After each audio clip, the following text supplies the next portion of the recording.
main gas. Turn the gas on.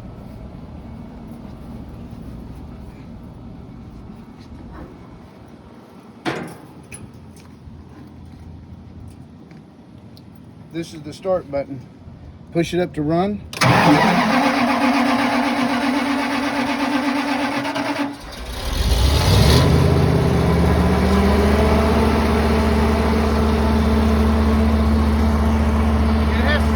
About 20 to 30 minutes once a month.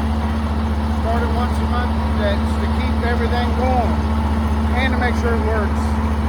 And it's hooked up to the gas so we don't have to put fuel in it?